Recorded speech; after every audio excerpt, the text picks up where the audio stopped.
안녕하세요. 저는 40대 중반의 가장입니다. 제 건강이라면 끔찍이 생각하는 아내와 초등학교 5학년, 3학년, 개구쟁이 두 아들과 소소한 일상 속에서 행복을 느끼고 살고 있습니다. 저는 서울 수유리 빈민촌에서 태어났습니다. 수유리와 미아리 지역의 하천 근처에 있는 무허가촌에서 5식구가 살았습니다. 아버지는 선천적으로 몸이 안 좋아 빈혈과 갑상선 저하증으로 힘든 일은 못하셨어요. 아버지는 가난한 형편 탓에 중학교를 졸업한 후에 신문 배달을 하면서 동생들 학비에 보탰습니다. 조그만 무리에도 호흡이 가빠지고 빈혈이 와서 오랫동안 일을 못하고 시간제로 일해야만 했고, 그렇다 보니 수입이 많지 않았습니다. 김구나, 너 요즘 배달이 너무 늦는 거 아니야? 고객들 항의가 들어오고 있어. 어떻게 된 거야? 죄송합니다.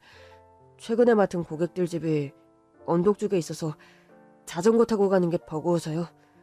쉬면서 가다 보니 늦어졌습니다. 다음부턴 이런 일 없도록 하겠습니다. 그렇다고 너 몸 상태도 안 좋은데 너무 무리할 필요는 없어. 너 아픈 거 원래 알았잖아. 너 집안 사정이 워낙 어려워서 뽑은 건데 요즘 신문 보는 집도 점점 줄어들고 나도 힘들단다. 조금만 우리 더 노력하자. 네, 사장님. 항상 제 사정 봐주셔서 정말 감사해요.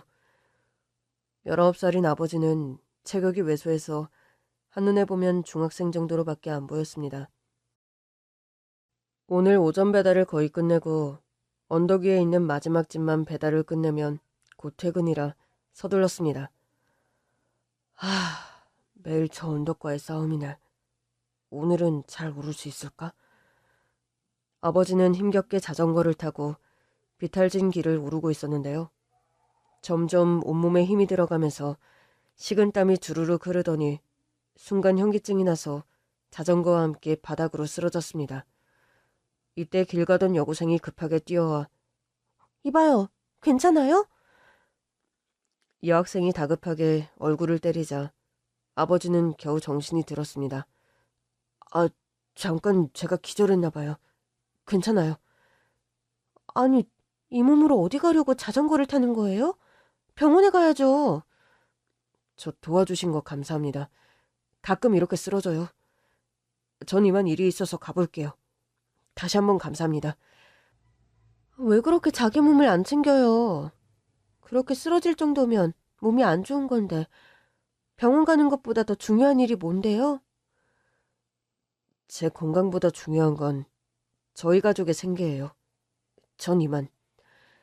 아버지는 마지막 배달을 빨리 해야 했기에 서둘러 자전거를 타고 갔습니다. 마지막 배달할 집은 다가구의 반지하집으로 외관상으로 낡고 오래된 집이었어요. 시문이요!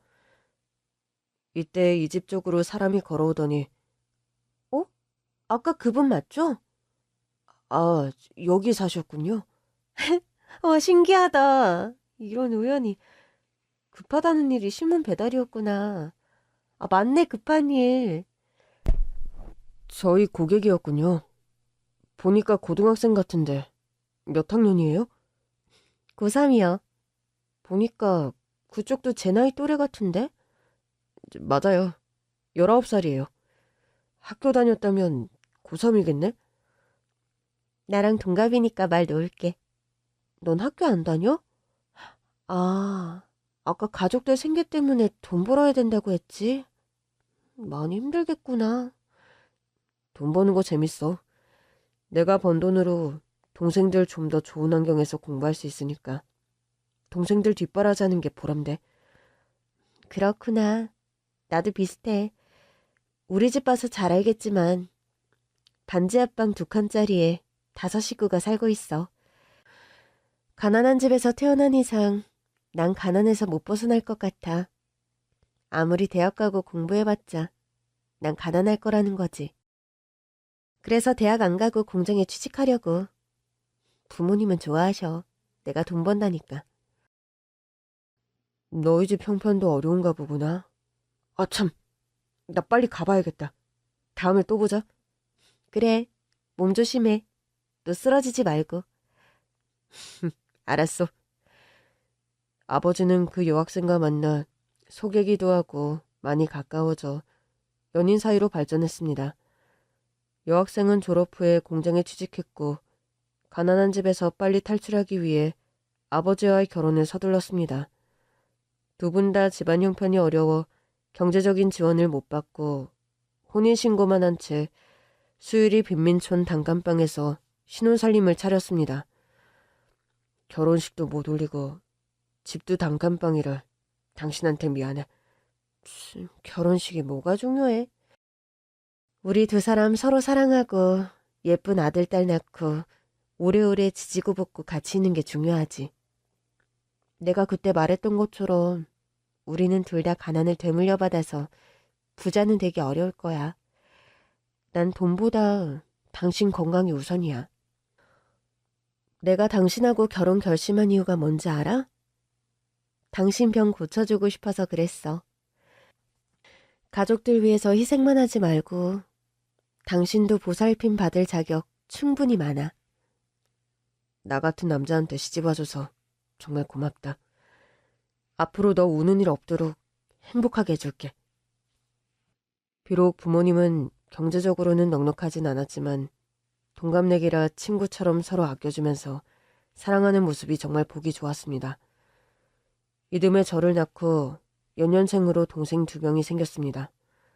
하지만 막내 동생이 선천적으로 지적장애가 있어 병원 치료를 꾸준히 받아야만 했습니다. 더군다나 아버지 건강도 안 좋아져서 동네 마트에서 배달 일을 하면서 틈틈이 병원을 다녔습니다. 하지만 병원에서도 딱히 치료 방법이 없어 약을 꾸준히 먹는 수밖에 없다고 합니다. 공장에 다니는 엄마는 좀 더 돈을 벌려고 매일 야근을 자처했습니다. 녹초가 된 몸으로 밤늦게 집에 와서는 막내까지 케어하다 보니 여간 힘든 게 아니었습니다. 당신 계속 야근까지 하고 힘든데 내가 다른 일 알아볼까? 당신은 병원 치료 열심히 다니고 몸 챙기는 게 나 도와주는 거야. 그래, 내가 건강해져서 우리 애들하고 놀이동산도 가고 해외여행도 가야지. 저는 6살 때부터 부모님을 대신해 막내 동생 밥 먹이는 것부터 씻기고 옷 입히는 것까지 도와줬습니다. 김경민, 형 말 안 들으면 좀 이따 놀이터 안 갈 거야. 막내 동생은 아직 말이 서툴러 대답만 겨우 하는 정도였습니다. 그래도 우리 집에선 막내가 분위기 메이커라 부모님도 막내에게 힘든 것도 사라질 정도였어요. 그러던 어느 날 아버지가 일하시다가 갑자기 쓰러지셔서 병원 응급실로 실려갔습니다. 의사는 마음의 준비를 하라고 했습니다. 우리 남편 그동안에 많이 썼어. 나랑 약속 지켜주려고 약도 잘 먹고 치료도 잘 받으면서 기특해. 이제 우리 남편 편하게 쉬어. 미안해 정수가. 우리 애들 잘 부탁해. 나 슈퍼우먼인 거 알지? 애들 어떻게든 밥 안 굶길 테니까 걱정 마. 우리 하늘에서 만날 때는 당신 건강한 모습으로 만나자. 엄마는 아버지의 손을 꼭 붙잡았고 아버지는 환한 미소를 지으며 눈을 감으셨습니다. 아버지가 돌아가시고 집안 형편은 더 어려워졌습니다. 막내 병원비로 돈이 한 달에 수백만 원이 들어가서 엄마 월급으로는 감당이 되지 않았습니다. 설상가상으로 엄마가 일하는 공장이 사정이 어려워졌다고 몇 달째 월급이 밀려서 당장 끼니 해결하는 것조차 힘들어졌습니다. 쌀은 바닥이 나고 두 동생들은 배고프다고 매일 울었습니다. 엄마는 빈병과 신문지를 모아서 슈퍼에 가서 아주머니, 이걸로 밀가루 1개랑 교환할 수 있을까요? 이걸로 얼추 가격이 맞겠네. 그나저나 훈이 엄마, 사정 닦여서 어째. 에휴. 월급이라도 나오면 다행인데 저도 답답하네요. 곧 좋아지겠죠. 엄마는 빈병들을 모아서 바꾼 밀가루로 수제비를 해줍니다. 쌀이 없어서 매일 수제비를 먹어야 했습니다. 오늘도 수제비야? 나 밥 먹고 싶어. 경희야, 집에 쌀이 없어서 엄마가 밥을 할 수 없어.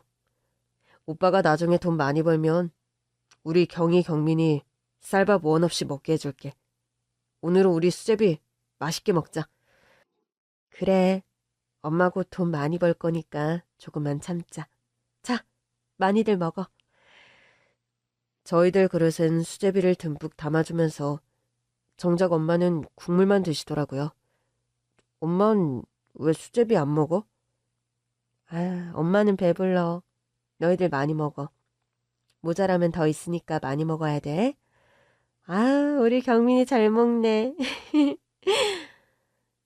밀가루 한 개를 사서 몇 끼니를 해결해서 아끼다 보니 엄마는 안 드신다는 걸 알았습니다. 결국 그 공장은 밀린 월급도 안 준 채 폐업을 했습니다. 몇 달째 일한 돈을 한 푼도 못 받은 채 직원들은 사장을 고소했지만 사장은 돈 없으니 마음대로 하라고 아나무인이었습니다. 엄마는 당장 일자리를 찾아다녔고 다행히 동네 지인을 통해서 건물 청소부 일을 시작하게 됐습니다. 훈아, 엄마 다행히 청소부 일하게 됐어. 새벽 5시에 출근해야 돼서 훈이 너가 동생들 깨우고 씻기고 해야 되는데 할 수 있지? 그리고 막내 기저귀 갈아주는 것도 잊지 말고. 응, 엄마. 경희, 경민이 내가 챙길게. 엄마 취직해서 다행이다. 그래, 엄마 열심히 일할 테니까 우리 훈이가 엄마 많이 도와줘. 알았어. 내가 엄마 많이 도와줄 거야. 새벽부터 저녁까지 청소일을 하는 엄마를 대신해 전 하루 종일 동생들을 돌봤습니다. 엄마가 새벽에 일어나서 만들어주신 수제비와 김치로 밥상을 차렸습니다. 이제는 동생들도 엄마가 고생하는 걸 아는지 투정 안 부리고 고분고분 잘 먹었습니다. 근데 수제비 양이 적어서 저도 언젠가부터는 엄마처럼 국물만 먹게 되었고 동생들이 안 볼 때 수돗물로 배를 채웠습니다. 학교에서는 전 조용하고 거의 혼자 지내는 편이었습니다. 친구들과 어울리다 보면 뭐 먹으러 가거나 오락실 가고 만화방 가면 돈 써야 되니까 아예 어울리지를 않았던 겁니다. 그러다 보니 친구들은 대놓고 저를 거지라고 놀리기 시작했습니다. 야, 거지 김은, 너 점심시간에 수돗물 먹더라. 그걸로 배 채우는 거지? 너는 막 청소를 하며 길거리 쓰레기 치우고 진짜 거지 많네. 야, 지들이 뭘 한다고 함부로 말해. 우리 거지 아니야. 아, 우리 엄마 청소이라는 게 뭐 어때서 그래. 직업에 귀천이 어딨어. 열심히 일해서 우리들 먹여 살리는 훌륭하신 분이야. 너 다시 한번 거지라고 하면 나 가만 안 둬? 저는 친구들 멱살을 잡으며 겁을 줬고 다행히 그 이후로 친구들은 놀리진 않았습니다. 초등학교 다니는 동안 전 청소부집 아들이라고 별명이 붙으며 전교생이 절 대놓고 따돌렸고 너무 속상해서 학교 운동장 구석에서 우는 날이 많았습니다. 오늘은 동네에 있는 병원에서 막내 약을 받으러 가야 해서 두 동생들 손을 잡고 밖으로 나갔습니다. 경희, 경민이 손 붙잡고 절대 놓치면 안 돼. 특히 경민이는 돌발 행동을 자주 하기 때문에 손수건으로 손목을 묶어야 하거든요. 손만 잡고 가다가 몇 번 놓친 적이 많아서 한참을 찾아다녔던 적이 많아서 엄마가 꼭 손수건으로 묶고 다니라고 당부했거든요. 길을 걷고 있는데 갑자기 경민이가 가만히 서 있길래 봤더니 분식집 앞에서 파는 떡볶이였습니다. 경민아, 안 돼. 그건 돈 주고 사 먹는 거야. 우린 돈 없어서 못 먹어. 빨리 병원 가자. 하지만 동생은 막무가내로 손으로 떡볶이를 집으려고 해서 야! 안 된다고 형이 말했잖아! 화가 나서 전 고함을 쳤고 동생은 엉엉 울음을 터뜨렸습니다. 그 소리에 분식집 사장 아주머니가 나오며 아유, 왜 동생을 울리고 그래. 아가, 그만 울어. 떡볶이 먹고 싶어? 그 소리에 동생은 고개를 끄덕이며 울음을 그쳤습니다. 자, 이거 아줌마가 공짜로 주는 거니까 저기 앉아서 천천히 먹어. 엄마가 아무한테도 신세지지 말라고 했는데. 어린애가 어른스럽네. 괜찮아. 떡볶이는 비싼 거 아니니까 신세지는 거 아니야. 엄마도 이해해 주실 거야. 감사합니다. 두 동생은 허겁지겁 떡볶이를 먹었고 사장님은 이걸 보면서 눈물을 훔쳤습니다. 아유, 얼마나 배가 고팠으면. 부모님은 뭐 하시니? 아빠는 하늘나라에 계시고 엄마는 청소부 일하세요. 아유, 아직 어린애들인데 엄마가 고생이 많으시겠구나. 돈도 많이 들어갈 거고. 오늘처럼 배고플 때 언제든지 아줌마 가게로 찾아와. 그래도 돼요? 그럼. 아줌마도 이 장사하기 전까지 돈이 없어서 우리의 밥도 제대로 못 먹일 정도로 어려웠었어. 너희들 보니까 우리의 생각나서 그런 거니까 부담 갖지 말고 와. 참, 이름이 뭐니? 김은이라고 합니다. 여동생은 김경희, 막내는 김경민인데 몸이 좀 아파요. 그렇구나. 이렇게 셋이 손 꼭 붙잡고 다니는 게 참 보기 좋네. 저희 이제 가야 돼요. 아줌마, 잘 먹었습니다. 그래, 이 동네 사는 것 같으니까 오며 가며 들려. 처음 본 저희에게 공짜로 떡볶이를 주시던 사장님이 정말 고마웠습니다. 하지만 엄마에게는 비밀로 하기로 했습니다. 아무리 가난해도 남의 도움 받지 말라고 평소에 말씀을 많이 해서 엄마가 아시면 화낼 것 같았거든요. 엄마는 점심시간에 다들 식당으로 가지만 혼자 도시락을 먹었습니다. 허씨, 도시락도 보니까 감자에 김치만 있던데 그거 먹고 괜찮아? 아, 우리 일이 몸 쓰는 일인데 금방 허기질 텐데. 저 괜찮아요. 이거 먹어도 배부른걸요. 요즘이 6.25 때도 아니고 요새 쌀밥 못 먹는 집이 어딨어. 허씨 보면 딱해. 월급은 고스란히 동생 병원비, 생전에 아버지 병원 치료와 생활비로 지인들에게 빌렸던 빚을 갚아야 하기 때문에 늘 적자였습니다. 저는 초등학교에 입학했고 그 분식집이 학교 앞이라 수업을 마치면 매일 들렀습니다. 아줌마, 안녕하세요. 훈이 언니? 배고프지? 어여 아줌마가 김밥이랑 떡볶이 맛있게 만들어줄게. 네, 고맙습니다. 아줌마가 내 밥은 꼭 챙겨주고 싶다고 하셔서 저도 아줌마의 성의를 거절하지 않았습니다. 어때? 맛있니? 많이 먹어. 네, 아줌마가 만드신 건 다 맛있어요. 저는 김밥과 떡볶이를 조금만 먹고 아줌마에게 아줌마, 이거 남은 거 집에 가서 먹으려고 하는데 좀 싸주시면 안 될까요? 저 지금 배가 너무 불러서요. 운이 너, 이거 동생들 갖다 주려는 거지? 아니에요. 제가 먹으려는 거예요. 매번 아줌마한테 신세지는 게 죄송해서 동생들 것까지 챙겨달라고는 할 수 없었거든요. 훈아, 이건 너 먹으라고 준 거고. 안 그래도 아줌마가 동생들과 엄마 드실 거 좀 챙겨놨어. 그러니 너 이거 다 먹고 가. 안 그러면 아줌마 서운해. 아줌마, 감사합니다. 아줌마가 싸준 김밥과 떡볶이를 들고 신나서 집으로 달려갔습니다. 경희야, 경민아, 형 왔어. 우리 경희 좋아하는 떡볶이 먹자. 근데 집 안으로 들어갔는데 낯선 사람들이 와 있었습니다. 너가 훈이니? 우린 동사무소에서 나왔어. 너희 엄마와는 다 통화하고 집주인이 문 열어줘서 집으로 들어온 거야. 어머니는 지금 조퇴하시고 곧 오시기로 했어.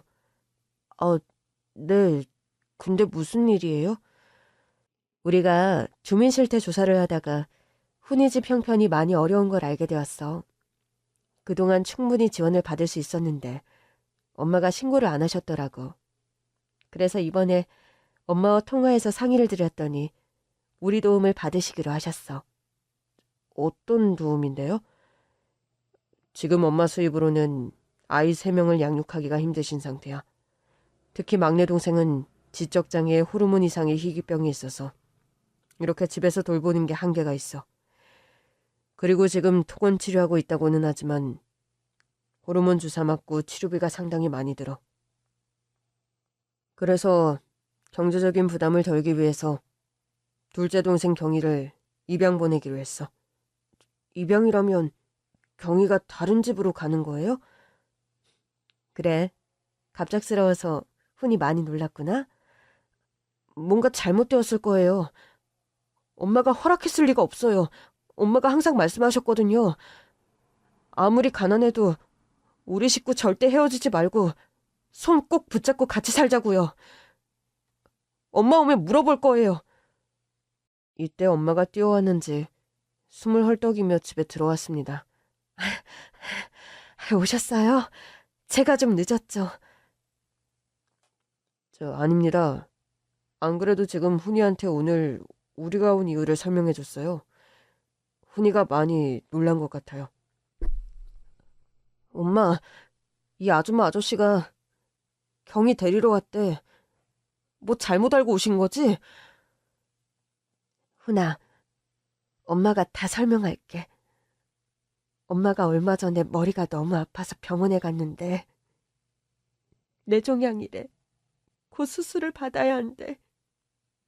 근데 수술을 받아도 괜찮아질지는 아무도 알 수가 없대. 어떤 사람은 수술 받고 얼마 후에 잘못될 수도 있고 완치될지는 장담할 수가 없다고 하더라. 혹시나 엄마 떠나고 나면 우리 사랑하는 훈이, 경이, 경민이 뿔뿔이 흩어질 것 같아서 엄마가 너무 겁이 났어. 지금 이렇게 같이 사는 게 너희들을 더 불행하게 하는 게 아닌가. 너희들 행복을 뺏는다는 생각이 들었어. 쌀밥도 제대로 못 먹고 과자 하나 못 사 먹고 엄마가 너희들한테 너무 미안해. 다행히 동사무소에서 입양 기간을 연결시켜줘서 부잣집인데 아이가 없는 부부가 있어 경희를 입양 보내기로 했어. 그 집 가면 경희 맛있는 거 배부르게 먹고 공부도 많이 시켜준다고 하셨어. 엄마도 직접 그분들 만났는데 좋은 분들이셨어. 경희 보고 싶으면 만나게 해주신다고 하시더라고. 엄마 이러면 안 되는 거 아는데 우리 훈이가 엄마 이해해주면 안 되겠니? 엄마의 말이 끝나자마자 전 엉엉 소리내서 울었습니다. 아버지 병간호하시면서 그렇게 힘들게 일하시며 우리 삼남매를 뒷바라지했는데 엄마가 뇌종양이라니 너무 무섭고 충격적이었습니다. 그리고 둘째 동생과 헤어져야 한다는 사실이 너무 가슴 아팠습니다. 엄마는 나를 안아주시며 같이 오열을 했습니다. 아직 어린 경희는 내가 가져온 떡볶이를 먹으며 기분이 좋은지 해맑게 웃고 있었습니다. 어머니, 죄송한데 이제 경희 가야 할 시간이 되어서요. 네. 경희야, 아저씨 아줌마랑 좋은 데 가는데 우리 경희 예쁜 원피스로 갈아입을까? 어디가? 놀이동산가? 그거보다 좋은 곳이야. 엄마랑 오빠는 같이 못 가. 거기 가면 우리 경희 쌀밥이랑 맛있는 것도 매일 먹을 수 있고 예쁜 옷 입고 공부 많이 해서 대학도 갈 수 있어. 엄청 부잣집에 가서 사는 거야. 엄마 오빠 없이 안 울고 씩씩하게 지낼 수 있지? 응, 경이 씩씩하게 잘 지낼 수 있어. 히, 빨리 가. 아직 어린 여동생은 입양이 뭔지 몰랐고 헤어진다는 게 어떤 감정인지 몰랐던 겁니다. 오빠, 엄마, 나 갔다 올게. 경희야, 거기 가 있으면 엄마가 경희 보러 갈게. 울지 말고 그분들 말씀 잘 들어야 돼. 경희야, 잠깐만 있어봐. 이거 오빠가 용돈 모아둔 돼지 저금통이야. 경희 좋아하는 아이스크림 사 먹고 싶으면 아줌마 아저씨한테 말하지 말고 여기 있는 돈 써. 아이, 신난다. 이걸로 나 아이스크림 사 먹을 거야. 빨간색 돼지 저금통에 펜으로 제 이름과 식구들 이름을 썼어요. 우리가 살았던 동네 이름도 적으며 경희가 컸을 때 식구들과 살았던 행복한 기억을 잊지 않았으면 하는 바람이었습니다. 해맑게 웃는 경희가 가는 모습을 보면서 엄마와 저는 겨우 눈물을 참으며 환하게 웃으며 경희가 사라질 때까지 눈을 떼지 못했습니다. 이것이 여동생과의 마지막 기억이었습니다. 그 후 경희는 입양되어서 잘 지낸다는 소식을 전해 들었고 엄마는 그제야 마음이 놓였는지 병원에 입원해서 치료를 받았습니다. 남동생은 동사무에서 연결해준 시설로 입소했고 나라에서 지원을 해줘 무료로 치료를 받을 수 있었습니다. 엄마가 병원에 입원하면서 전 집과 병원을 오가며 엄마 병간호를 했습니다. 훈아, 엄마가 너 볼 면목이었구나. 엄마, 그런 소리 하지 말고 얼른 나. 그래서 경이랑 경민이 만나러 가야지. 그래. 엄마 치료 잘 받아서 빨리 나을게. 텅 빈 집에 혼자 가기 싫어서 전 분식집에 더 자주 들렀습니다. 훈이 왔니? 아, 왜 그렇게 어깨가 축 처졌어? 엄마 병원 갔다 오는 길이구나? 네. 엄마 얼굴이 많이 아파 보여서 속상해요. 아휴, 병원에 있으신 지가 꽤 오래되었는데.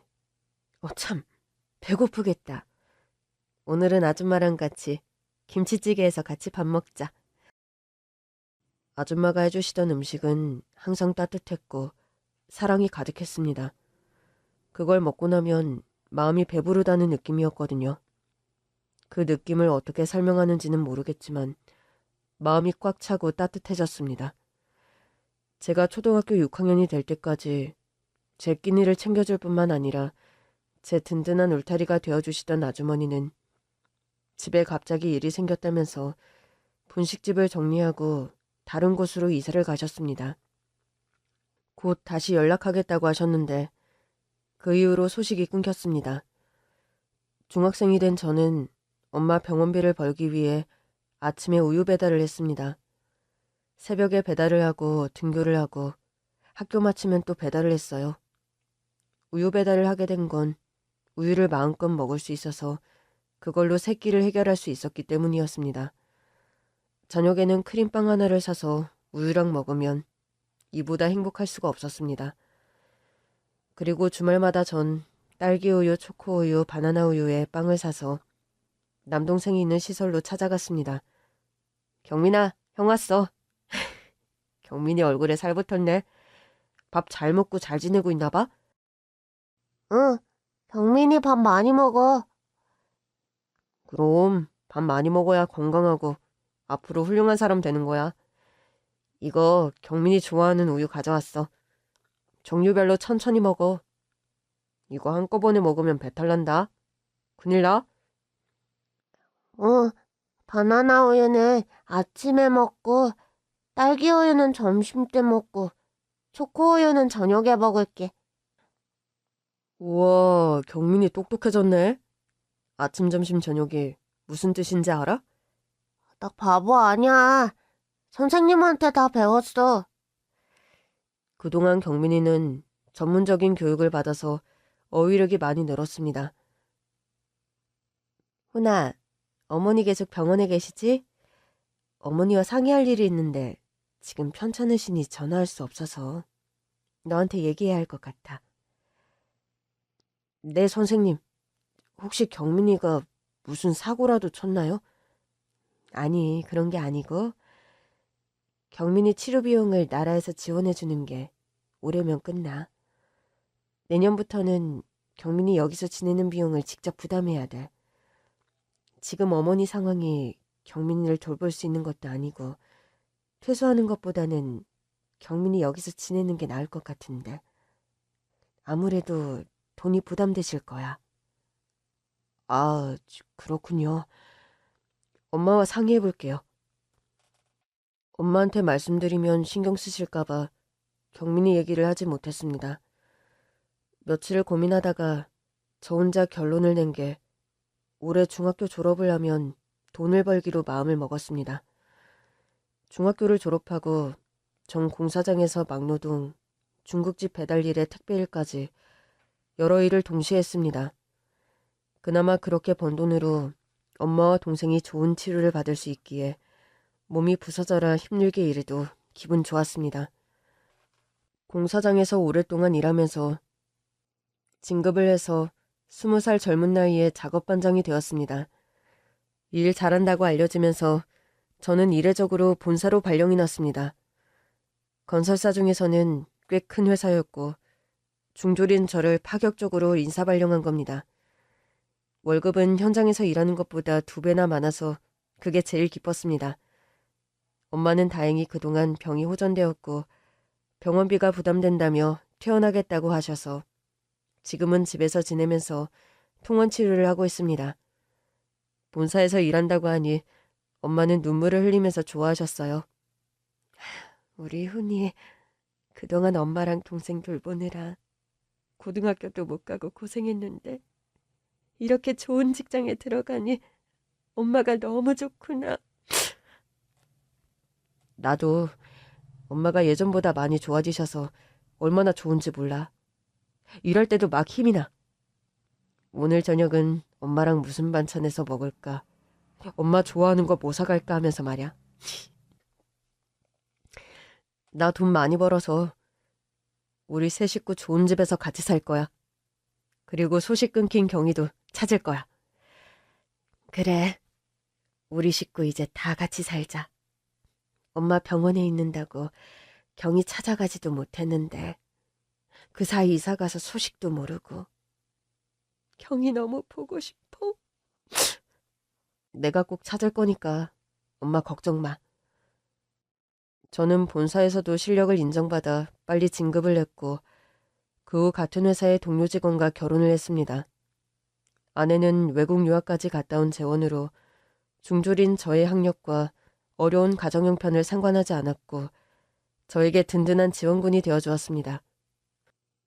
당신처럼 똑똑하고 집안도 좋은 여자가 왜 나 같은 가난뱅이의 중졸인 남자랑 결혼했어?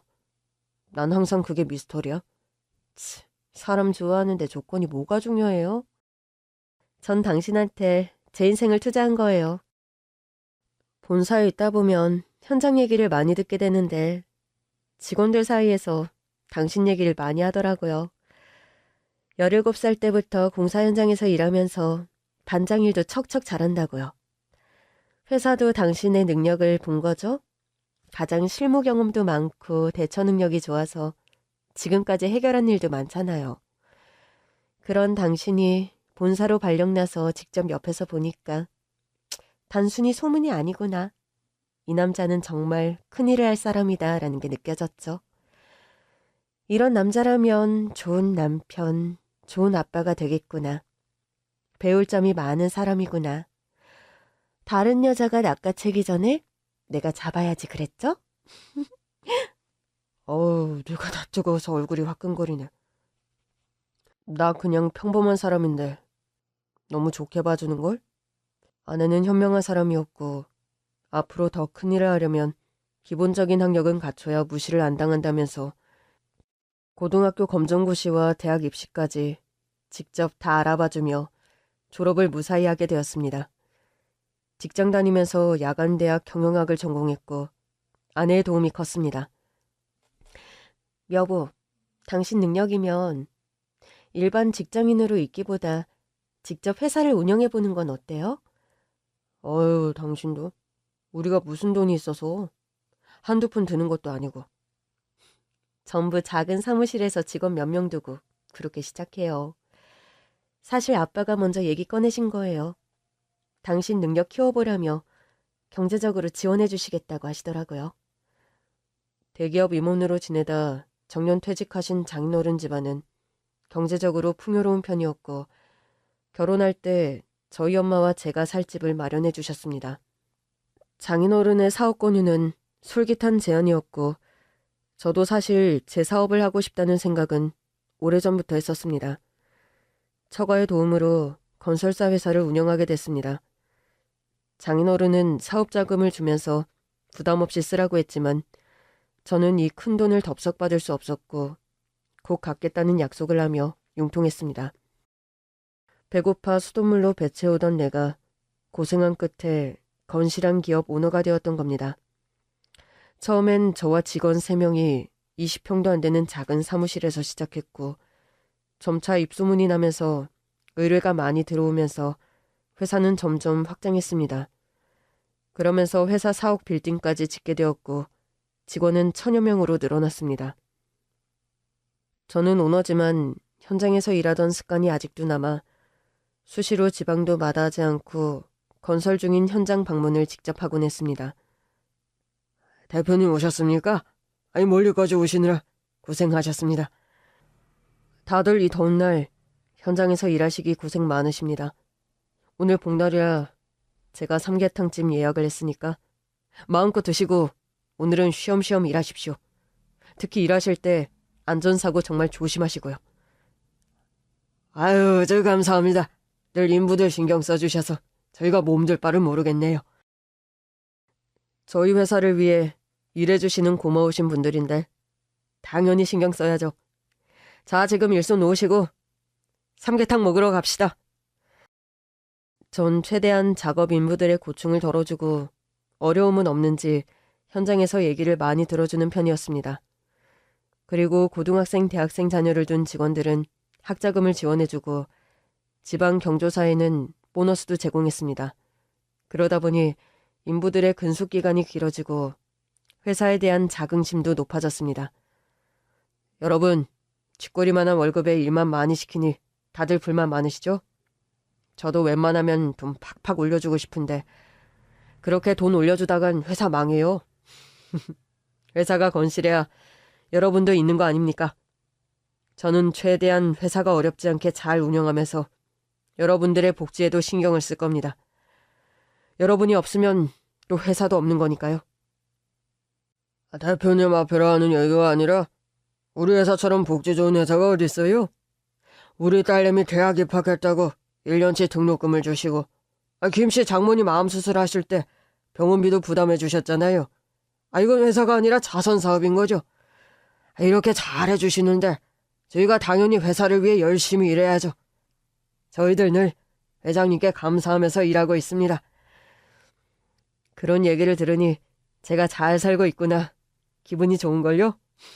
저희는 한 배를 탔으니까 한 가족처럼 잘해봅시다. 전국을 다니며 현장 인부들을 독려해주며 밥 한 끼 같이 먹으며 격이 없이 현장의 소리를 듣고 개선을 하면서 회사는 더 성장해 나갔습니다. 어느 날 출근 중 네가 이 회사 대표냐? 우리 손자 살려내라! 하며 내게 다가오는 할머니를 경호원이 제지했습니다. 아우성치는 할머니 모습을 본 순간 달려가 끌어안고 통곡을 했습니다. 영문을 모르는 할머니는 당신이 회사 대표군.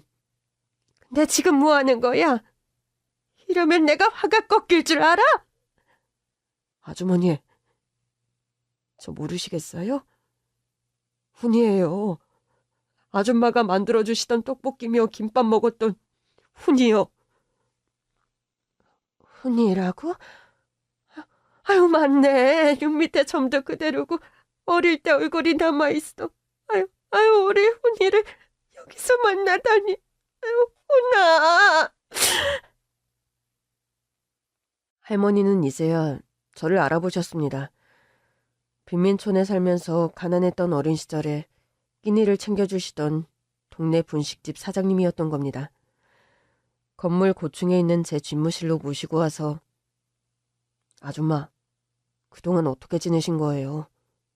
이게 몇 년 만인지 정말 실감이 안 나요. 너 초등학교 6학년 때였으니까 30년이 지났네. 아유, 너가 어떻게 이 큰 회사 대표가 된 거야. 너무 대견해. 어머니랑 동생은 어떻게 지내? 다행히 엄마는 몸이 많이 좋아지셔서 병원에서 나와서 지금은 집에서 약물 치료하고 계신데 거동도 잘하시고 잘 지내세요. 남동생은 계속 시설에서 치료와 교육을 받으면서 많이 좋아졌어요. 아휴, 그렇구나. 정말 잘 됐어. 근데 둘째 여동생도 있었잖아. 네, 둘째는 그 당시에 가정 형편이 어려워서 부잣집에 입양을 보냈는데 엄마 건강 안 좋아지시고 저도 일하느라 경황이 없어서 동생 보러 한동안 못 갔더니 이사가고 소식이 끊겼어요.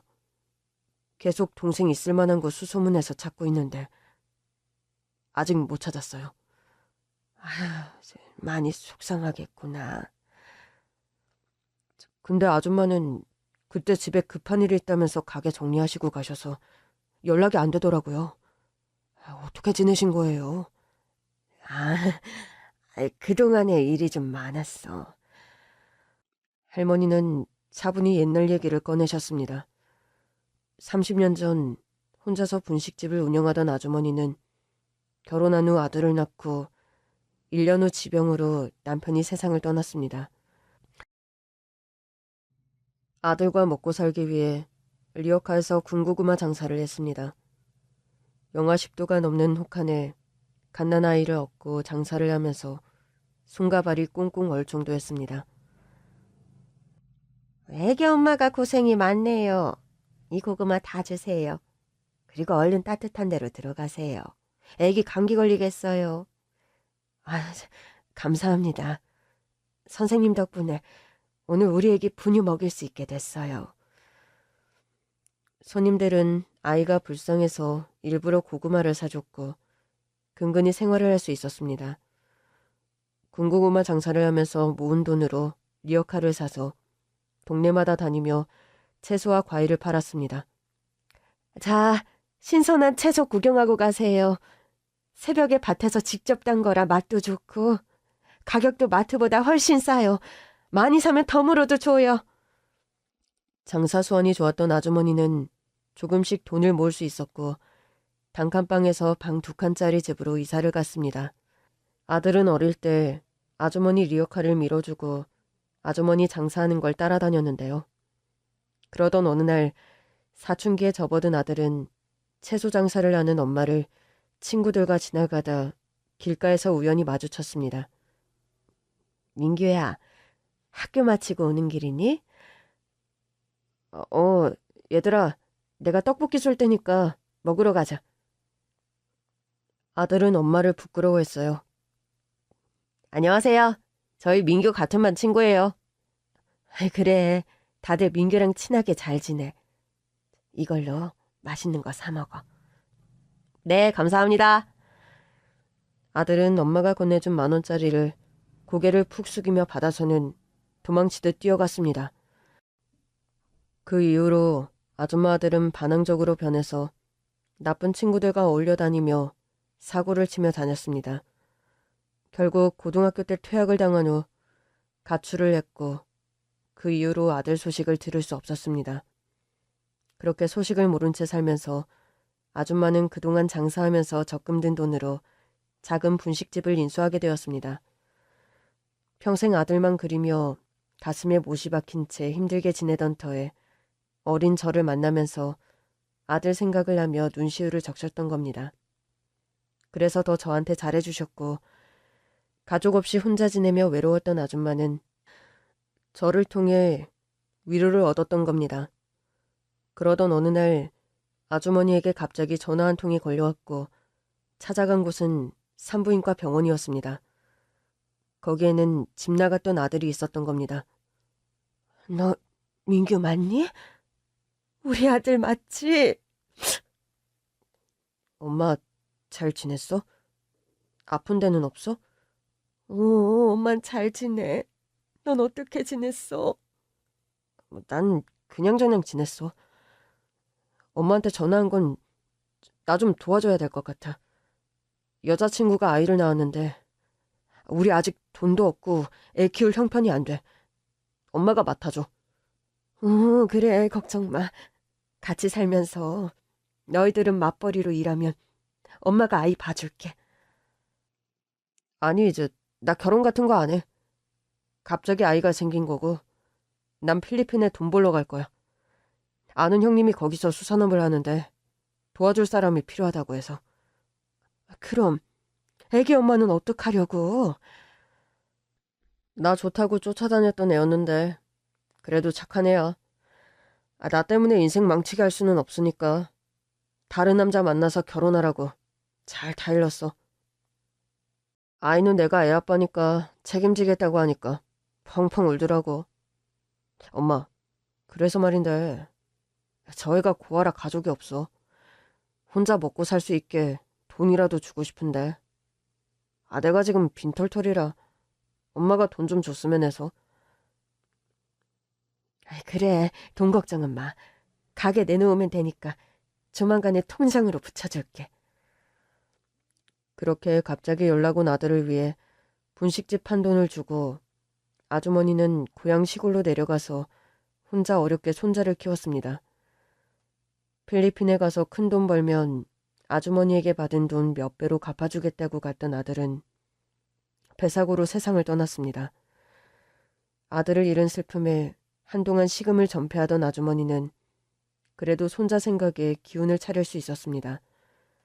할머니는 밭에서 일한 일당으로 손자와 근근히 생계를 이어갔고 가난한 형편에 손자는 고등학교를 졸업하고 지역의 목재 공장에 취직했습니다.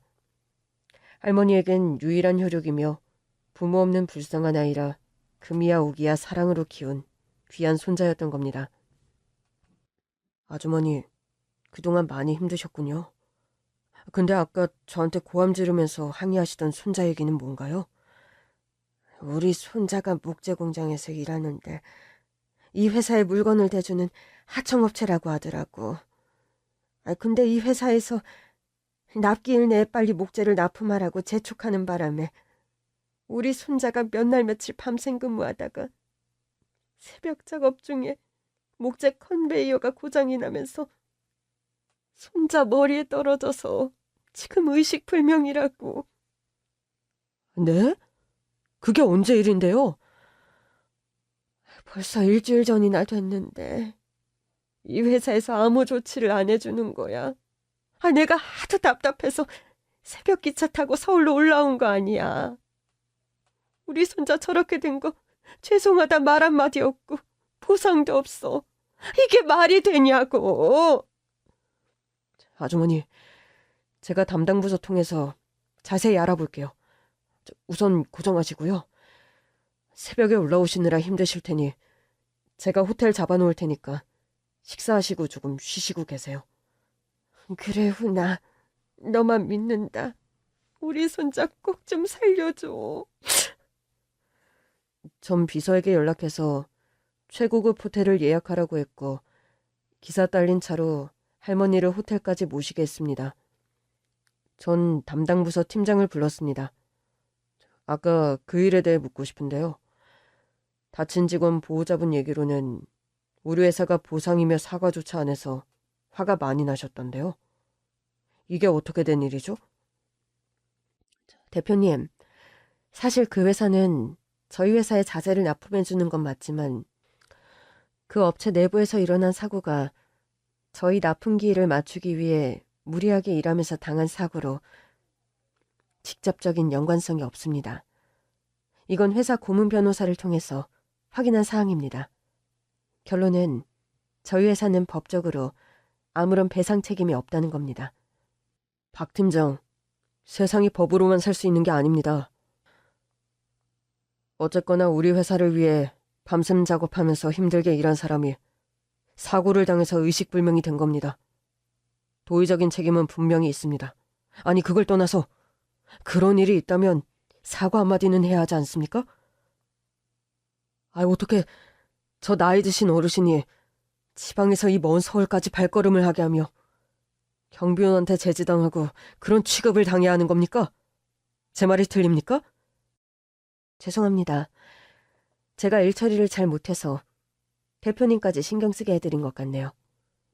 이번 일뿐만 아니라 앞으로도 하청업체 안전까지 꼼꼼하게 챙기시고 꼭 합당한 보상을 하도록 하세요. 그건 우리 회사 규칙이라는 거 절대 잊지 마세요.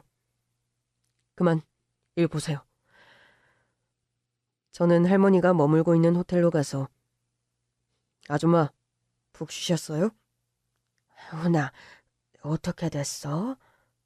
우리 손자 살 수 있는 거지? 아줌마, 제가 이 회사 대표예요.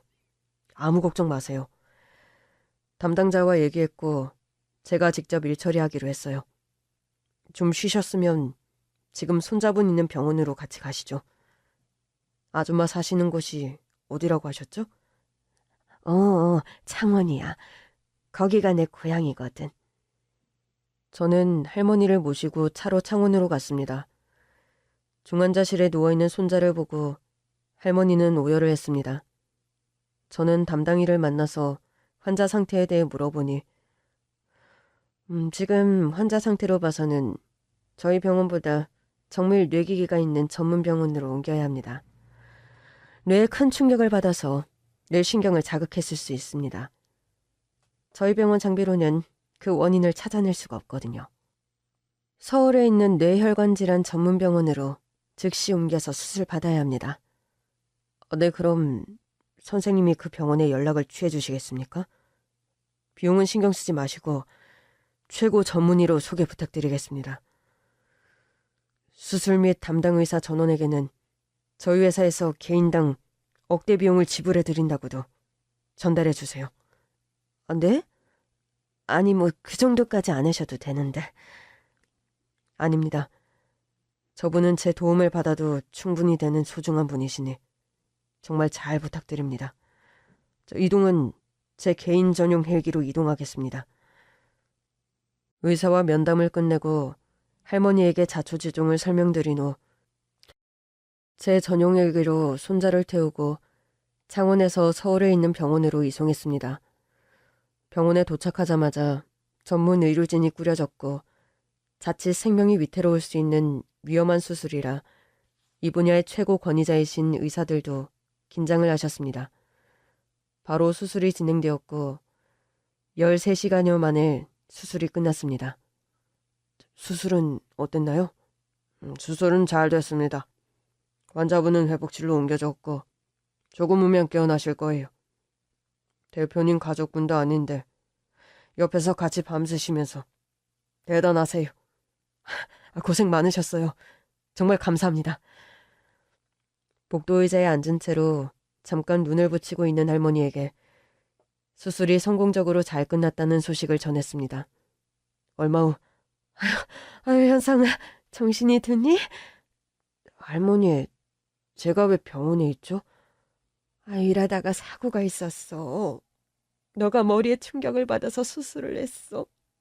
창원에서는 못하는 수술이었는데 여기 그 건설사 대표님이 너 헬기 태워서 서울로 이송해주고 서울에서 최고 유명한 의사 선생님들한테 부탁해서 너 수술 잘할 수 있었어. 본사 대표님이시군요. 전 본사 현장 직원도 아니고 하청업체인데 그렇게 하실 의무 없으신데 감사합니다. 제 목숨 구해주셨어요. 아니에요. 저희 회사를 위해 일하시다가 다치신 건데 당연히 도와드려야죠. 비용 걱정은 말고 완전히 회복하실 때까지 병원 치료 꾸준히 받으세요. 그리고 그동안 일 못하신 비용은 저희 회사 변호사가 김현성 씨 회사 사장님 동의하에 현성 씨 개인 통장으로 입금해 드릴 겁니다. 얼른 쾌차하세요. 사실 현성 씨 할머니와 제가 인연이 깊어요. 저 어릴 때 밥도 못 먹고 가난하던 시절에 아주머님이 분식집 하시면서 우리 삼남매 공짜로 떡볶이도 주시고 제 끼니를 많이 챙겨주셨어요. 그때 만들어주셨던 따뜻한 음식을 지금도 잊을 수가 없어요. 저에게는 제 목숨과도 같은 귀한 밥 한 끼였거든요. 그 은혜를 뒤늦게 갚은 거예요. 그래, 현성아. 대표님 말처럼 얼른 일어나. 그게 대표님 고마움에 보답하는 거야. 손자는 얼마 후 다시 예전처럼 완전히 건강을 회복했습니다. 그리고 소식이 끊겼던 둘째 여동생 연락이 닿았습니다. 여동생을 입양한 양부모가 프랑스로 이민을 가서 연락을 할 수가 없었던 거고, 여동생은 대학 졸업 후 패션 디자이너로 일하고 있었습니다. 아줌마를 다시 만나면서 좋은 일이 많이 생긴 것 같았습니다. 아줌마, 이제 제 옆에 계시면서 평생 맛있는 떡볶이 해주세요. 저희 회사가 소유한 복합 상가 건물이 있는데 딱 분식집 하면 좋을 곳이 있어서 계약했어요. 이제 돈이 엄청 들 텐데 고마워서 어떡해. 대신 저희 애들이랑 와이프 데리고 자주 가서 아줌마 귀찮게 해드릴 건데 괜찮으시겠어요? 아유, 그럼 매일 와도 돼. 우리 대표님 가족들 평생 내가 떡볶이 해줄 거니까. 그리고 손자분은 저희 인사팀에 얘기해서 같이 일할 수 있게 자리를 마련했어요. 현성 씨한테 연락이 가서 다음 주부터 출근할 거예요. 아유, 잘 됐어. 근데 다음 주면 너무 이른데 그동안 어떻게 집을 구하지? 어련히 제가 알아서 했을까요? 두 분 지내기 편한 아파트 계약했으니까 못 만나서 사시면 돼요. 아주머니는 제 손을 꼭 잡으며 눈물을 흘리셨습니다. 어릴 때 아주머님이 주신 따뜻한 밥 한 끼는 사랑이었습니다. 긴 글 읽어주셔서 감사합니다.